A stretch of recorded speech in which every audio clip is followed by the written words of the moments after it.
Yes, my name is Richard Harrer, Harrer. I was in the United States Navy, but I was on shore. I was assigned to riverboats and gunboats. I served up in I Corps on the Quaviet River, which is right on the DMZ, or demilitarized zone. Yes, this was in Vietnam from 1969 to 1970. I was 20 and then turning 21. No, I enlisted to avoid the draft. I had seen enough television articles on the Vietnam War that I wasn't anxious to go. But when they activated my Naval Reserve Unit, 90% of us went to Vietnam. At that time, Nixon wanted people with shorter service terms to go over there. We have lived here 28 years. I am from the Chicago suburb area. And the Chicago suburb area after Vietnam is one of the reasons I moved up here. I wanted the solitude, which I think is what many of the Vietnam vets wanted.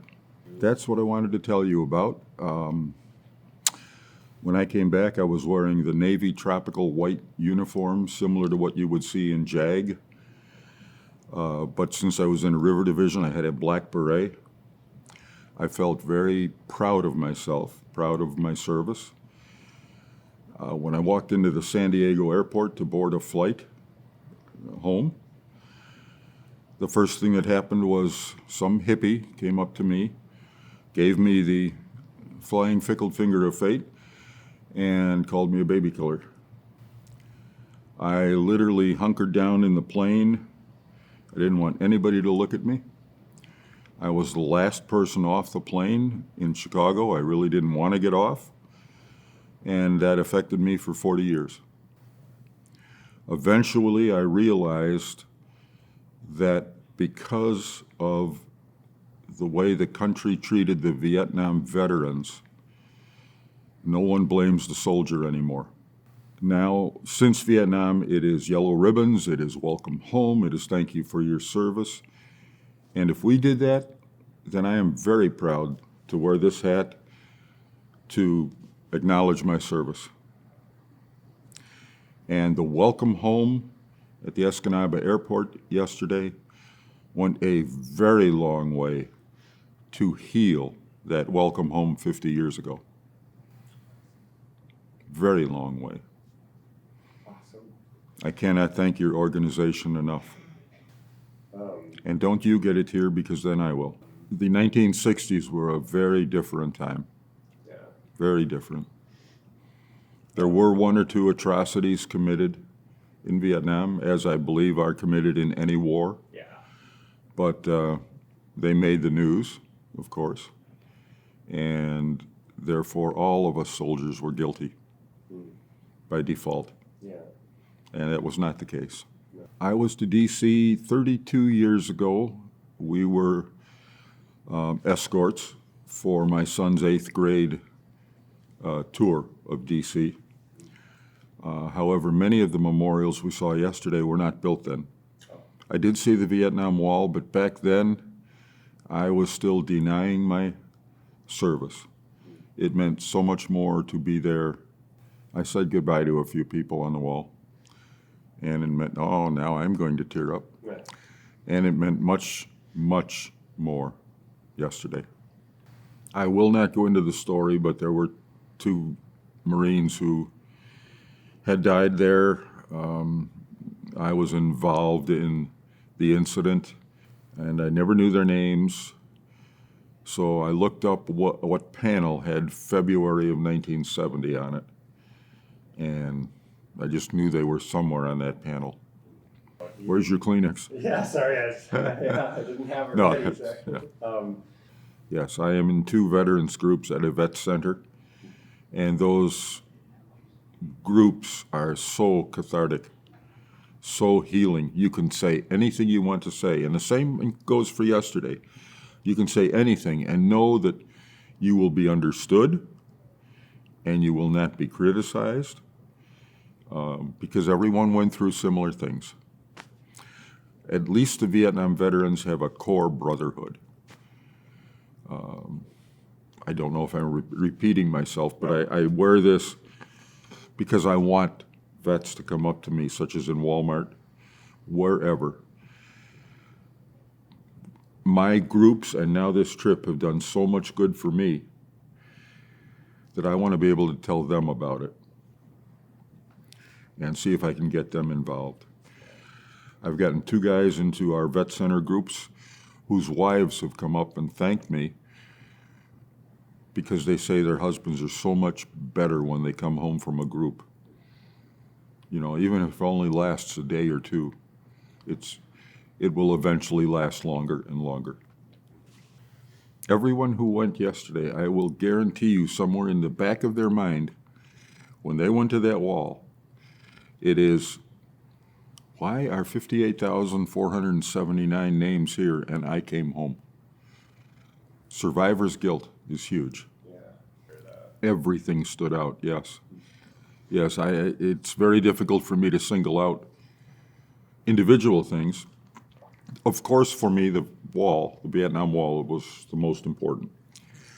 But you're right, the escorts, the crazy but wonderful bus driver we had, I don't know how he missed half of the vehicles he missed, but we felt like royalty the way we were escorted through town. And I could not believe the number of monuments, memorials that we saw. How quick. Yeah. What you fit into a day is amazing. And I felt like I was running for president with all the handshakes I did yesterday. There must have been hundreds everywhere we went. Even waiting in line at Reagan to board the plane. All these other flights, like every 3 minutes, a group of people passes by. I must have had 60, 70 handshakes and thank yous. A couple of them talked to me for 3-4 minutes. And I'm one of 86 who went. Apparently, there is still some guilt in this country about the way the Vietnam veterans were treated. And frankly, the Korean War veterans that's a forgotten war, so to speak. Yeah. World War II speaks for itself, the greatest generation. I thought the meals were very, very good, especially lunch. Whoever provides lunch is a wonderful person. Right time, and it tastes great. Yeah. Yes, and plenty of it. Mail call was beyond belief. I believe I have at least 60, possibly 70 letters. I was not able to open them all, of course. I know my vet center groups. I'm going to be plugging the vet center here quite a bit. Right. I know that our group leader had everybody do notes. My wife, God bless her, I have mail from people I haven't even heard from for a while. And the challenge coin, I will treasure that, which is specific to yesterday as far as date goes. I thought that was wonderful. The pin, the star, the blanket, everything. Everything I will treasure. No, not really. There were just so many people coming up. Some talking about their fathers who were in Vietnam, who for the most case are passed by now because due to that wonderful chemical Agent Orange, we are dying at an alarming rate. I'm recovering from cancer surgery. I'm hopefully cancer-free. But I'm a diabetic, neuropathy, et cetera, all from Agent Orange. To go to those monuments and have that type of uplifting day, you can put all that behind you, your troubles, whatever, and simply feel good, feel great. This will last for a long time. Believe me, yesterday and today, the thank yous are equal. Awesome. You may thank us, but without you, we wouldn't have done it. Yeah. So we thank you greatly. I would like to thank the community. I have a special thanks for a company called Coppers out of Lake Linden. They provided a bus for anyone who wanted to come down, which included my daughter-in-law, my granddaughter, and some friends. They provided food on the bus. They provided supper when the bus got here. They provided snacks on the way back. And once they found out that my daughter-in-law and granddaughter had a veteran on the flight, they treated them like royalty on the bus. Very special people, they said, yes. That's So I would amazing. greatly like to thank Coppers Okay. for being 150 miles from here and still doing this.